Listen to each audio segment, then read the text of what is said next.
আজকে আমরা অঙ্ক ক্লাসে রয়েছি। আমরা অঙ্ক ক্লাস করব জ্যামিতির উপরে, জ্যামিতিক বিষয়বস্তুর উপরে। আজকে আমাদের যে ক্লাস নম্বর সেটা হচ্ছে 17 নম্বর ক্লাস, 17th নম্বর ক্লাসে আজকে আমরা শিখব কয়েকটি জ্যামিতিক চিত্র। কয়েকটি জ্যামিতিক চিত্রের সম্পর্কে আমরা সম্যক ধারণা অর্জন করব। তো আমি 1-2 করে পরপর করে এগিয়ে যাব জ্যামিতিক চিত্রগুলো। ক্লাস নম্বর 17, বিষয় হচ্ছে অঙ্ক, তাই তো? তো এই অঙ্ক ক্লাসে আমরা জ্যামিতির উপরে যে বিষয়বস্তুগুলো শিখব সেটা পরীক্ষার জন্য 100% উপযুক্ত এবং পরীক্ষায় আসার সম্ভাবনা প্রবল। তো চলো আমরা ক্লাসে যাই। আমরা দেখব যে কি আছে। 1 নম্বরে আমি একটা ছবি অঙ্কন করব, সেই ছবিটা দেখতে হবে, বুঝতে হবে। 1 নম্বরে যে ছবিটা আছে সেটা হচ্ছে একটা সরলরেখা উলম্বভাবে আর একটা সরলরেখা অনুভূমিক ভাবে। এরকম যদি একটা সরলরেখা, দুটো সরলরেখা একত্রে ছেদ করে পরস্পর পরস্পরকে, তাহলে আমরা তার মাঝখানে যে ফাঁকা জায়গাটা পাবো সেই ফাঁকা জায়গাটার নাম হবে কোণ। আর কোণ পরিমাপ করার একক হচ্ছে ডিগ্রি। এবার এই প্রশ্নটা থেকে যদি বলি যে কত ডিগ্রি কোণ আছে এখানে, এক দাগে যে ছবিটা সবাই দেখতে পাচ্ছ, এখানে যদি বলি কত ডিগ্রি, তাহলে তার উত্তর আসবে এটাকে 90 ডিগ্রি বলা হয়। অর্থাৎ একটা সরলরেখার উপর আরেকটা সরলরেখা যদি এরকম লম্বালম্বি ভাবে এসে পড়ে, তাহলে যে কোণটা উৎপন্ন হয় সেটা হয় 90 ডিগ্রি। কত হয়?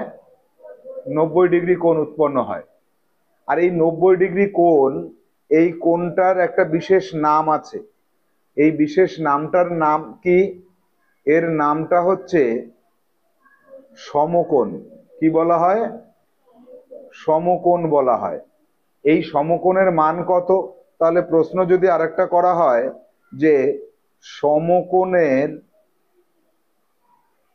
মান কত, তাহলে কি হবে বলো তো উত্তরে? সমকোণের মান কত? জোরে বলো। 90 ডিগ্রি। তাহলে একটা সমকোণের মান হচ্ছে 90 ডিগ্রি। তো এইখান থেকে আমরা আরো একটু সুস্পষ্ট ধারণা নেব। 90 ডিগ্রির কম কোনো কোণ আছে? হ্যাঁ আছে। এরকম 90 ডিগ্রির কম এরকম পাওয়া যায়, এটা 50 ডিগ্রি। আবার এটা ধরো 30 ডিগ্রি। এরকম 90 ডিগ্রির কমে কোণ পাওয়া যায়। আবার 90 ডিগ্রির বেশি কি কোনো কোণ আছে? হ্যাঁ আছে। 90 ডিগ্রির বেশি ধরো এরকম যদি হয় তাহলে 110 ডিগ্রি। তাহলে 90 ডিগ্রির কমও কোণ হয়, 90 ডিগ্রির বেশিও কোণ হয়। 90 ডিগ্রির কম হলে সেই কোণের একটা নাম আছে, সেই নামটা কি কেউ জানো? সূক্ষ্মকোণ। কি নাম? আর 90 ডিগ্রির বেশি হলে তার একটা নাম আছে, কেউ কি জানো? স্থূলকোণ, তাই তো? তাহলে 90 ডিগ্রির বেশি হলে স্থূলকোণ, কম হলে সূক্ষ্মকোণ। এবার এই যে 90 ডিগ্রি যে কোণটা আমরা দেখলাম, এই 90 ডিগ্রি কোণটাকে আমরা কোন সমতলিক চিত্রে দেখতে পাই? ধরো একটা সমতলিক চিত্র অঙ্কন করছি আমি। এইরকম একটা সমতলিক চিত্র অঙ্কন করলাম যার 4টে বাহু সমান এবং 4টে কোণই দেখো 90 ডিগ্রি করে। 4টে কোণ সমান এবং 4টে বাহু সমান, 4টে কোণই সমান, অর্থাৎ সমান কোণগুলো হচ্ছে 90 ডিগ্রি করে। সেই রকম সমতলিক চিত্রের নাম কি কেউ জানো? বর্গক্ষেত্র। কি বলা হয়? বর্গক্ষেত্র। আবার ত্রিভুজেও পাওয়া যায়। এরকম সমকোণ লক্ষ্য করা যায় একটা ত্রিভুজে। সেই ত্রিভুজটার নাম কি জানো কেউ? এরকম 90 ডিগ্রি কোণ যদি কোনো ত্রিভুজে থাকে তাকে বলা হয় সমকোণী। কি বলা হয়? সমকোণী ত্রিভুজ, কারণ তাতে একটা সমকোণ থাকে। তাহলে আমরা সমতলিক চিত্রের মধ্যে আমরা এই 90 ডিগ্রিকে খুঁজে পাই। আরো একটা সমতলিক চিত্রের কথা যদি বলি, সেই চিত্রটার নাম হচ্ছে আয়তক্ষেত্র। সেখানেও কিন্তু আমরা 4টে কোণ পাই। সেই 4টে কোণ হচ্ছে, সেই 4টে কোণও 90 ডিগ্রি করে। এরকম 90 ডিগ্রি করে আমরা 4টে কোণ পাই। কিন্তু বাহু সবকটা সমান হয় না, বিপরীত বাহুগুলো সমান হয়, এইটা আর এটা সমান হয়। তাহলে এই যে যে প্রথম চিত্রটা আমরা পেলাম তার নাম হচ্ছে সমকোণ, আর এর ডিগ্রি কত? 90 ডিগ্রি। আরো একটা আমরা চিত্র আঁকবো এখন 2 নম্বরে।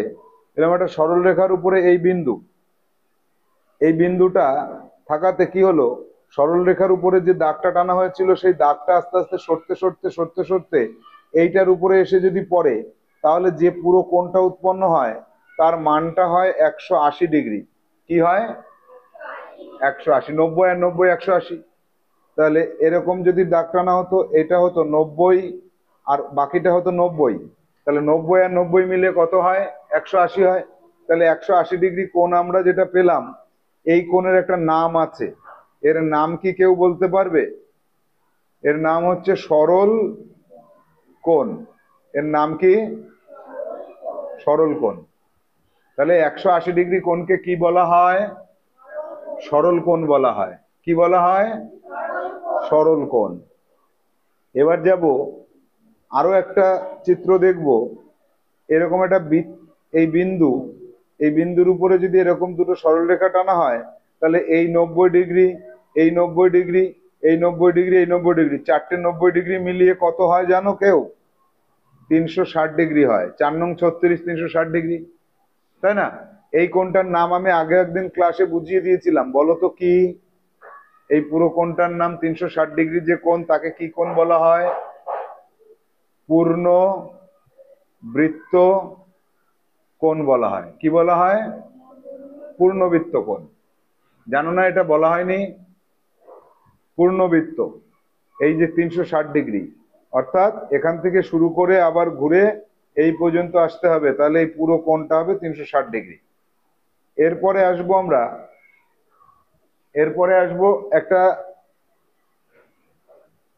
ছবি আঁকছি আমরা। এই যে যে ছবিটা, এই ছবিটাকে একটু আগেই আমি দেখালাম যে প্রত্যেকটা কোণের মান যদি 90 ডিগ্রি করে হয় এবং প্রত্যেকটা বাহু সমান হয়, তাহলে তার নাম কি হয়? সমতলিক চিত্রের নাম হয় বর্গক্ষেত্র। কি হয়? যে বলো, যে সমতলিক চিত্রের চারটে বাহুর দৈর্ঘ্য সমান এবং চারটে কোণ সমকোণ, তাকে বলে বর্গক্ষেত্র।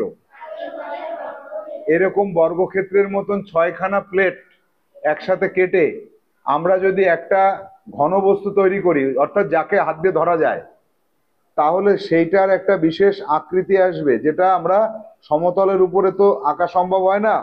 আমরা খানিকটা তার আইডিয়া নিতে পারি।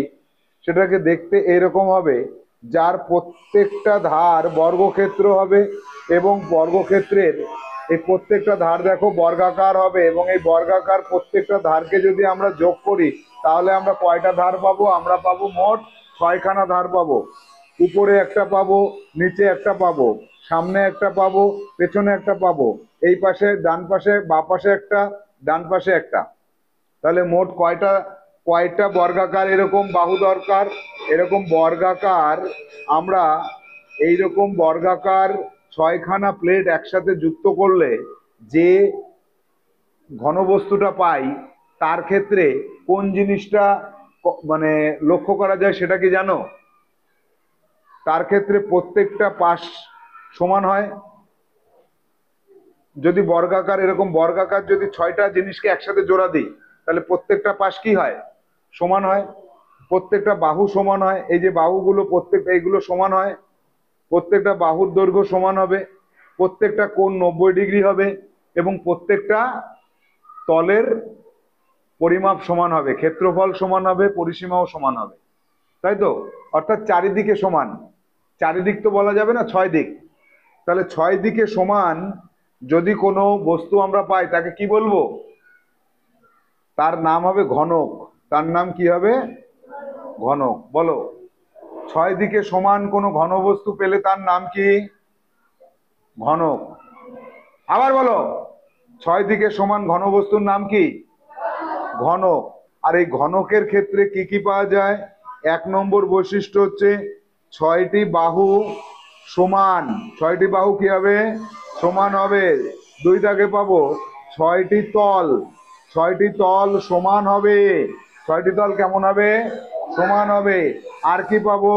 3 দাগে পাবো 6টি কোণ, 6টি কোণ সমান, 6টি কোণের মানই হবে 90 ডিগ্রি করে। 6টি না তো, কোণ হবে 6টি কি করে হচ্ছে? কোণ হচ্ছে উপরে 4টে, 4টে, 4টে কোণ উপর পাশে, 4টে কোণ এই পাশে, 4টে কোণ নিচের পাশে, অর্থাৎ 24টা কোণ তৈরি হয়ে যাচ্ছে। তো একটা ঘনবস্তু মানে ঘনকের কি হচ্ছে, এইখানে একটা কোণ হচ্ছে, এক পাশে যদি ধরি, এই উপরের পাশে ধরি এই, তাহলে 1টা 2টো 3টে 4টে, এই পাশে 1টা 2টো 3টে 4টে, প্রত্যেক পাশে 4টে করে, 4 ছক 24টি কোণ হয়। তাহলে একটা ঘনকের কয়টি কোণ পেলাম? 24টি। তোমাদের কাজ থাকবে এইটা, একটা ঘনক অর্থাৎ লুডুর ছক্কা নেবে। কি করবে? লুডুর ছক্কা নেবে, ঘনক নিয়ে কতগুলি কোণ আছে সেটা গুনবে, গুনে আমাকে বলবে। ঠিক আছে? গুনে বলতে হবে যে কতগুলো কোণ আছে। তাহলে এই ঘনক, এই যে ঘনক যেটা পেলাম, এই ঘনকের প্রত্যেকটা ধারকে বলা হয় বাহু। কি বলা হয়? এর যদি আয়তন নির্ণয় করতে হয় তাহলে বাহু গুণ বাহু গুণ বাহু হলো। আর এর 6টা তল আছে, 6টা তলের ক্ষেত্রফল যদি হয় 6 ইন্টু বাহু গুণ বাহু। এই সূত্র দুটো মনে রাখবা, 1 নম্বর সূত্র, 2 নম্বর সূত্র। কি বললাম? ঘনকের আয়তন বাহু গুণ বাহু গুণ বাহু। বলো, ঘনকের আয়তন, জোরে, ঘনকের আয়তন বাহু গুণ বাহু গুণ বাহু।